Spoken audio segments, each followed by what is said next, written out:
اعوذ باللہ من الشیطان الرجیم بسم اللہ الرحمن الرحیم وراودته التی، اور پھسلایا حضرت یوسف علیہ السلام کو اس عورت نے، ہوا فی بیتہا، یوسف علیہ السلام اس کے گھر میں تھے، عن نفسہ، اس کی خواہش کے بارے میں، وغلقت الابواب، اور بند کر دیے اس نے دروازے، وقالت حیت لک، اور کہنے لگی جلدی کر تجھے کہتی ہوں۔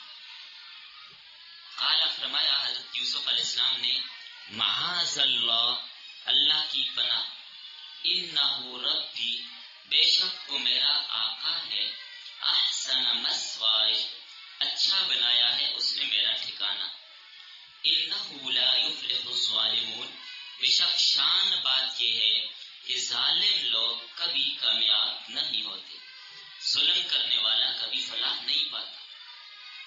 وَلَقَدْ هَمَّتْ بِهِ، اور البتہ تحقیق وہ عورت قصد کر چکی تھی اس کا، وَلَقَدْ هَمَّتْ بِهِ، وہ عورت قصد کر چکی تھی اس کا، وَهَمَّ بِهَا، اور یوسف علیہ السلام بھی قصد کر لیتے، لولا الرآ برہان ربہ، اگر نہ دیکھتے وہ اپنے رب کی برہان، کذالک، اسی طرح، لنصرف عنہ السوء،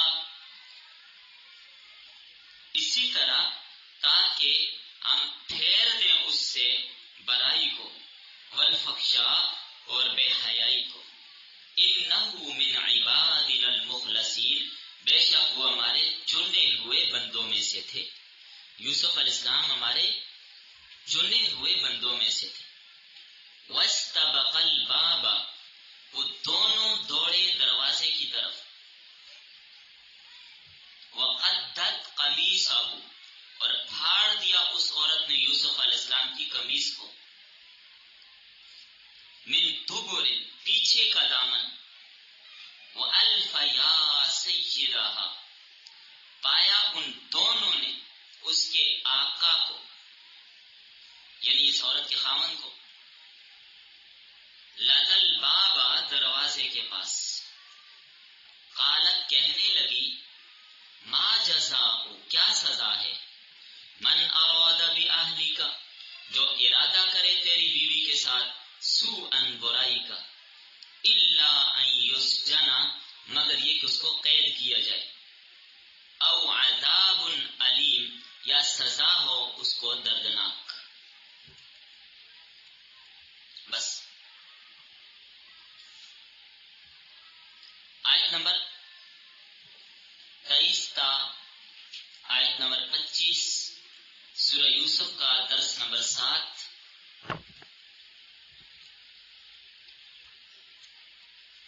عنوان لکھیے، سبق کا عنوان ہے عفت یوسف اور ہجان زلیخا۔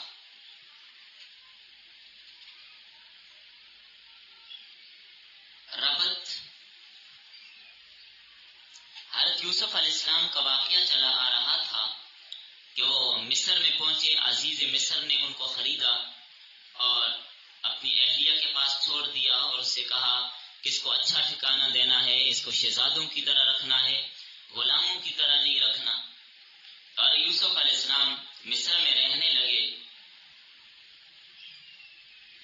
یہ جو عزیز مصر تھا، اس نے اپنے ملکی احوال دیکھنے کے لیے دائیں بائیں دوسرے شہروں کے سفر کرنے ہوتے، دورے کرنے ہوتے، تو اس زمانے میں جہازوں کا تو زمانہ ہوتا نہیں تھا، تو کئی دن سفروں پہ رہتا۔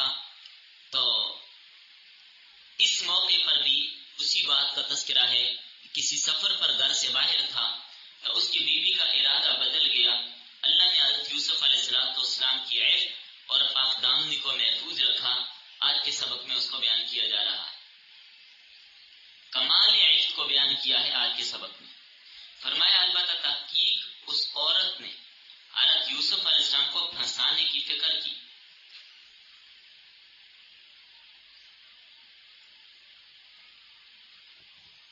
کیونکہ حضرت یوسف علیہ السلام کے حسن و جمال پر یہ مفتون ہو گئی تھی۔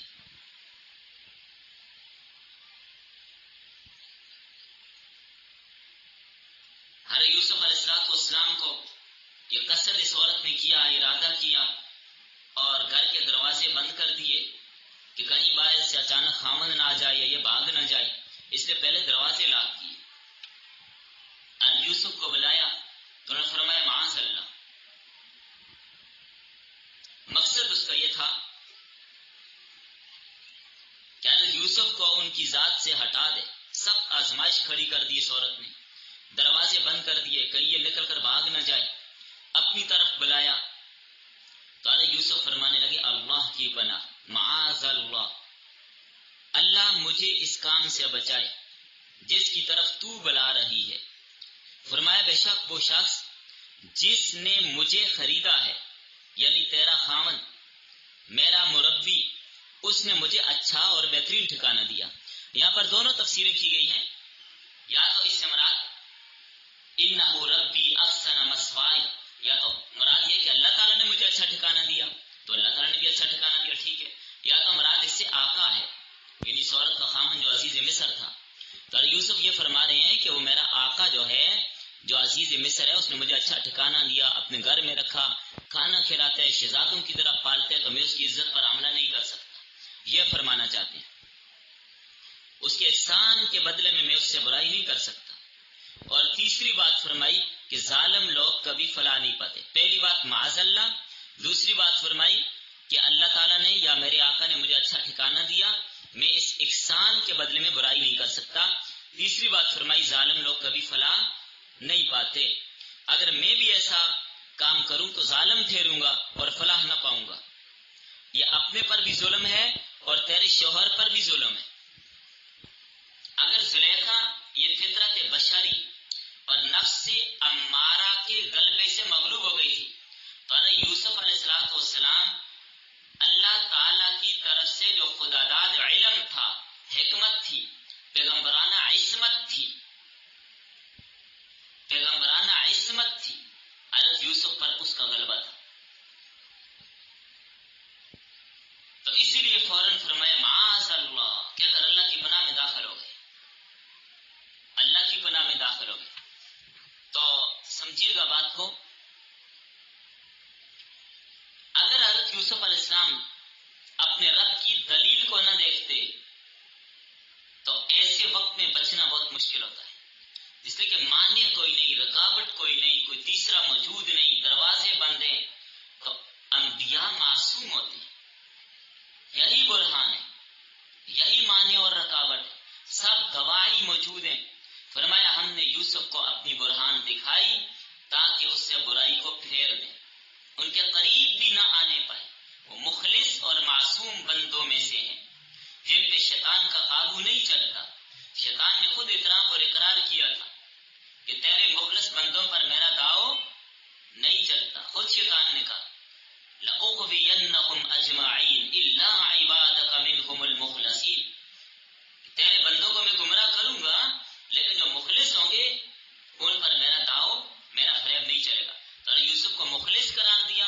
ابھی آپ نے یہاں آیت کے اندر پڑھ بھی لیا إِنَّهُ مِنْ عِبَادِنَا الْمُخْلَصِينَ، تو مخلص بندے تھے، خالص اللہ اور آخرت کے ہو گئے. اصطلاح قرآن میں مخلصین ان برگزیدہ بندوں کو کہا جاتا ہے جو خالص اللہ اور آخرت کے ہو جائیں، ان کو مخلص کہتے ہیں. اور صاف واضح بات ہے کہ یوسف علیہ السلام نے کسی گناہ کا کوئی ارادہ نہیں کیا تھا، وہ اللہ کے مخلص بندوں میں سے. پچھلی آیت میں علی یوسف علیہ السلام کے بارے میں آپ نے یہ بات پڑھی، محسنین فرمایا، اور اب یہاں پر مخلصین فرمایا. جو دلیل ہے اس بات کی کہ وہ معصوم ہے، پھر گناہ سے پاک اور بری ہیں. سو اور فحشا یہ خود حضرت یوسف کی طرف آنا چاہتے تھے لیکن اللہ تعالیٰ نے دور رکھا. لنصرف عنہ، فرمایا یہ نہیں فرمایا لنصرفہ عن السوء کہ ہم نے یوسف علیہ السلام کو برائی سے پھیر دیا، نہ ایسی بات نہیں فرمائی، بلکہ فرمایا برائی کو ہم نے یوسف سے پھیر دیا، اس لیے کہ یوسف کا ارادہ ہی کوئی نہیں تھا. اللہ تعالیٰ سو کو، برائی کو یوسف کے پاس آنے ہی نہیں دیتے، آنے ہی نہیں دیا. سو اور فحشا چل ہی نہ سکی حضرت یوسف علیہ السلام کی طرف، چل کر آنا چاہتے تھے، اللہ نے پھیر دیا. حضرت یوسف چل کر سو اور فحشا کی طرف نہیں جا رہے تھے، یاد بات ذہن میں رکھیے گا. برائی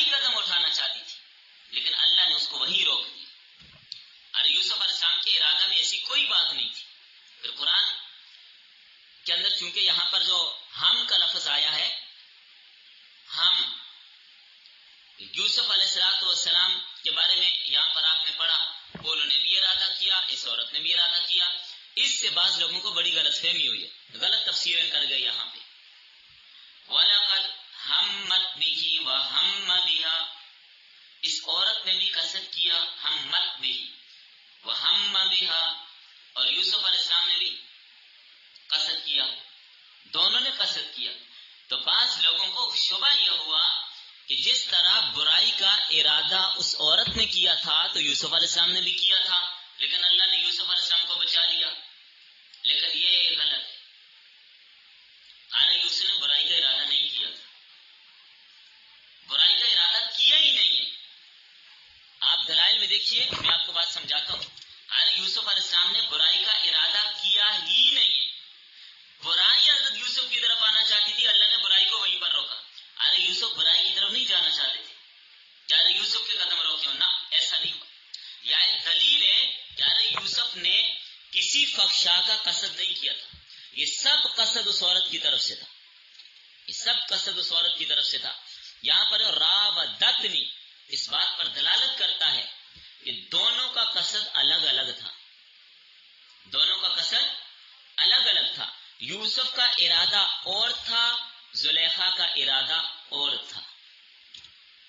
دونوں کی طلب مختلف تھی. طلب اور خواہش میں دونوں کا مقابلہ شروع ہوا. یہاں پر یہ جملہ وَلَقَدْ ہَمَّتْ بِهِ وَهَمَّ بِهَا کا لفظ، یہ اس پر دلالت کرتا ہے کہ دونوں کی فکر اور ہم دونوں کا ارادہ الگ الگ تھا، ایک ارادہ نہیں تھا. بعض لوگوں کو اس میں شبہ ہوا ہے، غلطی ہوئی ہے، وہ کہتے ہیں کہ ارے یوسف نے بھی ارادہ کر لیا تھا. بالکل غلط تفسیر ہے یہ. ارے یوسف نے کوئی ارادہ نہیں کیا تھا کہ انہوں نے برائی کا قصد کیا، بالکل ایسی بات نہیں ہے. ارے یوسف علیہ السلام نے ارادہ کیا تھا. اب مطلب کیا، اس عورت نے بھی قصد کیا، حضرت یوسف نے بھی قصد کیا. کیا مطلب؟ اس عورت کا قصد تھا برائی کرنے کا، ارے یوسف کا قصد تھا برائی سے بچنے کا. اس عورت کا قصد تھا برائی کروانے کا، ارے یوسف کا قصد تھا بھاگنے کا. دونوں کا قصد الگ الگ ہے، ایک نہیں ہے، یاد رکھیے گا. بعض لوگ یہ کہتے ہیں کہ ارے یوسف علیہ السلام نے بھی ارادہ کیا تھا، اس کی طرف مائل ہو گئے تھے. یہ درست نہیں لگتا، اس لیے کہ دونوں کا ارادہ ایک جیسا نہیں تھا، الگ الگ تھا. اگر دونوں کا ایک ارادہ ہوتا تو پھر قرآن کریم نے اس لفظ کو توجہ کیجئے، وَلَقَدْ ہَمَّتْ بِهِ، اس وَهَمَّ بِهَا، عورت کا قصد، مرد کا قصد، اس زلیخا کا قصد، ارے یوسف کا قصد الگ الگ کیوں ذکر کیا؟ اگر دونوں کا مقصد ایک تھا پھر تو تثنیہ کا صیغہ لگا کے کہہ دیا جاتا وَلَقَدْ هَمَّا، ان دونوں نے قصد کیا. اگر ایک قصد ہوتا تو ایک ہی صیغے میں دونوں کی بات کو جمع کیا جاتا. جب دونوں کو الگ الگ ذکر کیا تو قصد بھی دونوں کا الگ الگ تھا. عورت کا ارادہ اور تھا، حضرت یوسف کا ارادہ اور تھا. دونوں نے ایک ہی قصد نہیں کیا. دیکھیے قرآن کریم میں مکروا ومکر اللہ، اللہ نے بھی تدبیر کی اور ان لوگوں نے بھی. تو کیا اللہ اور لوگوں کی تدبیر ایک جیسی ہے یا الگ الگ ہے؟ الگ الگ ہے. منافقوں کی تدبیر، کافروں کی تدبیر الگ، اللہ کی تدبیر الگ. اب ایک جیسی نہیں ہے. اب کوئی سمجھے جی وہ مکروا ومکر اللہ، کافروں نے بھی تدبیر کی، اللہ نے بھی تدبیر کی، مطلب دونوں نے ایک تدبیر کی. بالکل غلط، دونوں کی تدبیر الگ الگ ہے. اور وَمَكَرُوا مَكْرًا وَمَكَرْنَا مَكْرًا، انہوں نے بھی تدبیر کی، ہم نے بھی کی. تو دونوں کی تدبیر کیا ہے؟ الگ الگ ہے. تو یہاں بھی وَلَقَدْ ہَمَّتْ بھی وَهَمَّ بھی الگ الگ ذکر کیا کہ یوسف کا ارادہ اور تھا، زلیخا کا ارادہ اور تھا. فرق ہے. اِنَّهُمْ يَكِيدُونَ كَيْدًا وَأَكِيدُ كَيْدًا، وہ بھی تدبیر کرتے ہیں اور ہم بھی تدبیر کرتے ہیں. تو ان کی تدبیر الگ، اللہ کی تدبیر الگ الگ چیز ہے. اللہ نے اپنی تدبیر کو الگ ذکر کیا. دونوں کی تدبیر ایک قسم کی نہیں تھی، الگ الگ تھی.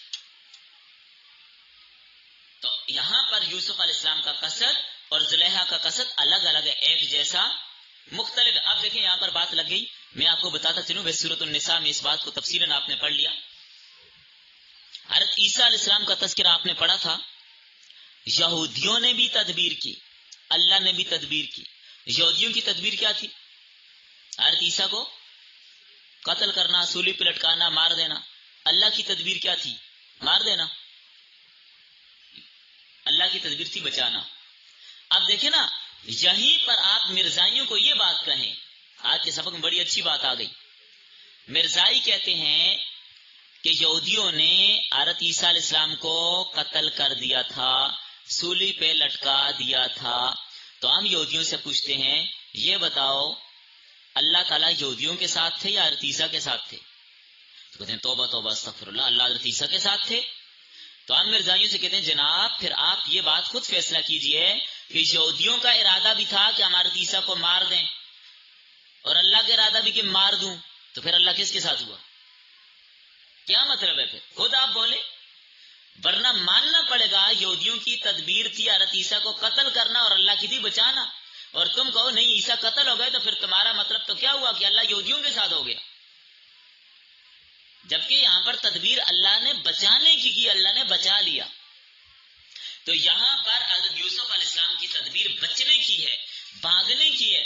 یہ جو جن حضرات نے یہ کہا کہ ان کا بھی ارادہ ہو گیا تھا، نہیں، بالکل غلط بات ہے. یہاں پر آپ کو شیخ ابن عربی، بہت بڑے تصوف کے بزرگ گزرے ہیں، شیخ ابن عربی، خواب میں یا کشف میں حضرت یوسف علیہ السلام کے ساتھ ان کی ملاقات ہوئی. ملاقات کے دوران انہوں نے حضرت یوسف علیہ السلام سے پوچھا، وَلَقَدْ هَمَّتْ بِهِ وَهَمَّ بِهَا، اس میں ہم کی تاہین نہیں ہے. بظاہر اشتراک معلوم ہوتا ہے، اشتراک سمجھ کے نا آپ لوگ، یعنی ایک قصد معلوم ہوتا ہے بظاہر کہ اس نے بھی قصد کیا، آپ نے بھی کیا، ایک معلوم ہو رہے، بظاہر اشتراک معلوم ہو رہے. کیا مطلب اس بات کا؟ حضرت یوسف علیہ السلام نے جواب دیا، فرمانے لگے یہ اشتراک صرف لفظ میں، معنی میں اشتراک، لفظ ایک ہی ہے کہ ہم کا معنی قصد کو ہوتا ہے، لیکن معنی میں اشتراک نہیں ہے. اس کا قصد اور تھا، میرا اور تھا. اب دیکھیں ایک ہی لفظ ہوتا ہے، معنی اس کے الگ الگ ہوتے ہیں. ایک لفظ آپ بولیں، آپ اپنی مراد لیں، میں بولوں وہی لفظ میں اپنی مراد لوں، تو متکلم کی مراد لی جاتی ہے. تو یہاں پر بھی ایسا ہی ہے کہ حضرت یوسف نے بھی قصد کیا، اس عورت نے بھی قصد کیا، اس کا قصد اور تھا، یوسف کا قصد اور تھا. یعنی یوسف خواب میں بھی بتا رہے ہیں کہ الفاظ ایک جیسے ہیں، معنی الگ ہے. اس نے یہ ارادہ کیا تھا کہ مجھے اپنے مطلب پہ مجبور کرے، اور میں نے یہ ارادہ کیا تھا کہ اس کے ارادے کو دور کروں اور میں اس پر غالب آ جاؤں. ہر ایک کا مقصد الگ الگ تھا. اور دلیل اس کی یہ ہے، خود عزیز مصر نے یا عزیز مصر کی بیوی نے جب معاملہ کلیئر ہو گیا جیل کے بعد، اس نے کہا الآن حس الحق انا راودتہ عن نفسہ. اس عورت نے خود اعتراف کیا کہ میں ہی غلط تھی، میرا ہی قصد تھا، میرا ہی ارادہ تھا. اور یوسف فرمانے لگے میرے قصے میں کسی جگہ میں نہیں آیا کہ انا راودتھا عن نفسہا، کہ میں نے اس عورت کے نفس کے معاملے میں کوئی ایسا قصد کیا، میں نے کوئی نہیں کیا، اس نے کیا ہے. فرمایا میں کیسے ارادہ کرتا جبکہ اللہ نے مجھے اپنی برہان دکھا دی. میں کیسے ارادہ کرتا؟ اللہ نے مجھے اپنی برہان دکھا دی تھی. اچھا پھر اگلی بات بھی سمجھیے، انبیاء سے ذرا سی بھول بھی ہو جائے، غلطی نہیں، بھول کی بات کرو، تو انبیاء توبہ استغفار کرتے رہتے ہیں، ہر وقت ڈر لگا رہتے ہیں، ذرا سی بھول بھی ہو جائے. کیا پوری سورت یوسف میں حضرت یوسف علیہ السلام کے توبہ اور استغفار کرنے کا کوئی ذکر ہے؟ نہیں ہے. اگر حضرت یوسف علیہ السلام کی بھول ہوتی تو حضرت یوسف توبہ اور استغفار کرتے. ان کی غلطی کوئی نہیں تھی، لفظش ہی نہیں تھی، توبہ اور استغفار کس چیز پر؟ امام رازی نے جو بات لکھی ہے وہ بھی بڑے مزے کی بات ہے. وہ فرماتے ہیں اس عورت کا قصد، کیونکہ یہاں پر لوگ غلط تفسیر کرتے ہیں اس لیے میں یہ بات ذرا زیادہ لمبی کر رہا ہوں. عورت کا قصد لذت لینا تھا، اور یوسف کا قصد امر بالمعروف اور نہی عن المنکر کرنا تھا. دونوں کا قصد الگ الگ ہے. اور علامہ ابن جوزی نے ایک قول نقل کیا ہے کہ حضرت یوسف علیہ السلام کا اس عورت کا قصد تھا برائی کا، حضرت یوسف کا قصد تھا اس کی پٹائی کا. حضرت یوسف چاہتے تھے کہ یہ اگر مجھے نہیں چھوڑتی میں لگاؤں اس کو، اس کی پٹائی کروں، پٹائی کا قصد کیا، تھپڑ لگانے کا قصد کیا. پھر اللہ کی برہان دیکھ لی کہ کہیں بعد میں یہ نہ ہو جائے کہ یہ عورت میرے اوپر الزام لگا دے کہ اس نے مجھے اس لیے مارا تھا. اس لیے مارا نہیں، چھوڑ دیا، بھاگ گئے. اب یہاں پر ایک بات اور سمجھ لیجئے. بعض علماء نے یہ بھی لکھا ہے کہ محض خیال آیا تھا. اگر یہاں پر حضرت یوسف کی طرف لے بھی جائیں تو محض خیال آیا تھا. جس طرح روزے دار کو روزے میں خیال آتے ہیں پانی کا، کیا خیال ہے؟ گناہ ہے، اس پر روزہ ٹوٹ جاتے ہیں؟ نہیں. تو بہرحال صحیح تفسیر وہ یہ جو میں نے عرض کر دی کہ حضرت یوسف کو نہ کوئی خیال آیا نہ کوئی قصد ہوا. قصد دو تھا، وہ بچنے کا تھا، اس طرف کا قصد نہیں تھا. دونوں کا قصد الگ الگ تھا. تو حضرت یوسف علیہ السلام جان بچا کر بھاگنے کا ارادہ کیا، بھاگ گئے. جب بھاگے، آپ دیکھیں، ورنہ حضرت یوسف کہتے میں کیسے بھاگوں، دروازے باندھے. لیکن جتنا جس کے اختیار میں اتنا کر جائے. آج کل معاشرے میں ہر طرف گناہ ہو رہے ہیں، جتنا جس کے اختیار میں اتنا کرے. آگے بچانا اللہ کا کام ہے. حضرت یوسف کے اختیار میں یہ تھا، وہاں سے بھاگ جاتے. بھاگ گئے. آگے دروازہ یوسف نے کھولا یا خود کھولے، اس پر مفسرین کی دونوں آراء ہیں. بہرحال بھاگ گئے، اللہ نے دروازے بھی کھول دی، راستہ مل گیا، باہر نکل گئے. جب بھاگے، یہ عورت پیچھے بھاگی، یہ بھاگ نہ سکے. پکڑ لو، شیطان سوار تھا. تو حضرت یوسف کا دامن اس کے ہاتھ میں آ گیا. حضرت یوسف آگے بھاگ رہے ہیں، پیچھے سے قمیص کا پلو پکڑ لیا. حضرت یوسف رکے نہیں، پھر بھی بھاگتے رہے، جس سے قمیص پھٹ کے نکلنے میں کامیاب ہو گئے. دونوں جب دروازے پہ پہنچے، آگے یوسف، پیچھے زلیخا. آگے عزیز مصر کھڑا تھا، سفر سے واپس آیا. شوہر کو دیکھ کر شرمندہ ہو گئی. اب یہ معلوم نہیں کہ بند دروازہ کیسے کھولا، اللہ نے خود کھول دیا یا یوسف علیہ السلام نے کوئی تدبیر کر کے اس کو کھولا. کیسے کھولا؟ بہرحال کھل گیا. بعض کہتے ہیں یوسف علیہ السلام کے کھولنے سے کھولا. اب عورت نے پینترا بدل دیا. اپنے آپ کو بچانے کے لیے الٹا حضرت یوسف پہ الزام لگا دیا. جب آگے خامن کو دیکھا. اچھا ایک اور بات بتاؤں، ایک تو اپنے آپ کو بچانے کے لیے اس نے حضرت یوسف پہ الزام لگایا تھا، ایک دوسرا حضرت یوسف کو پھنسانے کے لیے کہ مقصد یہ تھا کہ میری بات مانے، ورنہ دھمکیاں دے رہی میں جیل میں ڈال دوں گی، تاکہ میری بات مان لے. ڈرا رہی تھی. تو بہرحال کہنے لگی، جب دیکھا اپنے خامن کو، کہنے لگی ارے یوسف پہ الزام لگا کے، کیا سزا ہے ایسے شخص کی جو تیرے اہل خانہ کے ساتھ برائی کا ارادہ کرے. ہاں پھر خود ہی کہنے لگی، مگر یہی کہ اس کو جیل میں ڈال دیا جائے. یہ چاہتی تھی بس 1-2 دن جیل میں ان کو ڈال دیا جائے، ذرا ڈر جائیں تو پھر میری بات مان لیں بعد میں. یہ مقصد تھا اس کا. یا کوئی اور سزا دی جائے یا 2-3 دن جیل میں ڈالا جائے. بس 2-3 دن سے زیادہ نہیں ڈالنا چاہتی تھی. ارے یوسف کے بغیر رہ تو یہ بھی نہیں سکتی تھی. تو ارے یوسف علیہ السلام نے کہا، یہ جو کچھ میرے بارے میں کہہ رہی ہے، یہ سبق تو کل آئے گا، یہ غلط کہہ رہی ہے، صرف میں اشارہ آپ کو دے رہا ہوں. تو یہاں پر یہ معلوم ہوا کہ اگر کوئی آپ پر الزام لگائے، منہ بند کر کے نہ بیٹھ جائیں، آگے سے جواب دیں. بات سمجھ آ رہی ہے آپ کو؟ ورنہ یوسف چپ ہو جاتے. الزام کس پہ لگنا تھا؟ یوسف پہ لگ جانا تھا. فوراً انکار کیا، فوراً انکار کیا اور اس کی بات کی تردید کی. یہ غلط کہتی ہے، اسی نے مجھے میرے نفس کو پھسلانے کی کوشش کی ہے. میں نے انکار کیا اور بھاگ گیا، اور یہ میرے پیچھے آئی، دامن پکڑا، قمیص پھٹ گئی. یہ جواب سن کر عزیز مصر کو تسلی ہو گئی کہ یوسف بالکل پاک صاف. اس کو تسلی ہو گئی کہ قصور میری بیوی کا ہے، اس کا کوئی قصور نہیں. اس کو بات سمجھ آ گئی. تو اپنے سے الزام دور کرنے کے لیے بولنا ضروری ہے. اچھا یہاں پر برہان برہان برہان آپ نے بار بار پڑھا، اس سے مراد کیا ہے؟ اپنے رب کی برہان دیکھی، برہان دیکھی. برہان چیز کیا ہے؟ برہان سے مراد کیا ہے؟ ایک تو یہ سمجھیں کہ یہاں پر یہ جو کعب کرزی کی جو روایات ہیں غیر معتبر ہیں، یاد رکھیے گا. وہاں پر ایک بت تھا، جب اس عورت نے برائی کا ارادہ کیا تو اس بت کے منہ پر، سر پر کپڑا ڈال دیا. تو ارے یوسف نے دیکھا کہ اس پر کپڑا ڈال رہی ہے تو یہ اس بت سے شرما رہی ہے، تو میرا اللہ تو ہر جگہ دیکھ رہا ہے، تو یہ برہان ہے. ایک نمبر 2 یہ کہتے ہیں جبرائیل علیہ السلام سامنے آ کے کھڑے ہو گئے، یہ برہان ہے. اور کعب کرزی کی روایت میں یہ ہے کہ یعقوب علیہ السلام اپنی انگلی دندانوں میں کھڑی سامنے دکھائی دی. شکل مثالی میں، مثالی صورت جو ہوتی ہے، جیسے خواب میں کسی کو آپ دیکھ لیتے ہیں، خواب میں ایک بندہ سعودیہ میں ہے، وہ مثالی شکل میں آپ کے پاس یہاں آپ کے گھر آئے ہوئے، یہ مثالی شکل ہوتی ہے. تو مثالی شکل میں دیکھا. اس طرح کی اور بھی بہت ساری باتیں، لیکن یہ ساری باتیں کمزور ہیں، کوئی سند اس کی، یہ کعب کرزی کی اس طرح کی ساری روایتیں غیر معتبر ہیں، ان کی کوئی حقیقت نہیں۔ برہان سے مراد پھر کیا ہے؟ تو جناب والا برہان سے مراد نبوت ہے، کہ یوسف علیہ السلام اللہ کے نبی تھے، اللہ نے بچا لیا، نبی معصوم ہوتے ہیں، اس کی عصمت ہوتی ہے، عصمت انبیاء برہان ہے کہ نبی معصوم ہوتے ہیں، نبی گناہ کر سکتا ہی نہیں۔ بات سمجھ آ گئی؟ نبی فرشتہ گناہ کر سکتا نہیں، کر سکتا ہی نہیں، تو نبی بھی گناہ کر سکتا ہی نہیں، معصوم ہے۔ معصوم کس کو کہتے ہیں؟ 10 دن کا چھوٹا بچہ ہو گناہ کر سکتے؟ چھوٹے بچے کو ہم کیا کہتے ہیں؟ معصوم، یعنی یہ گناہ نہیں کر سکتا، جو اللہ کے معصوم ہے۔ ایک ہمارا معصوم بچہ ہے، ہمارا معصوم ہے 2 3 4 مہینوں کا، چلے اور چھوٹے آ جائیں ہفتے 10 دن کا، جو ہمارا معصوم ہے، ہم کہتے ہیں یہ تو گناہ کر سکتا نہیں، تو جو انبیاء اللہ کے معصوم ہیں وہ کہاں گناہ کر سکتے؟ تو انبیاء گناہ کر سکتے ہی نہیں ہیں،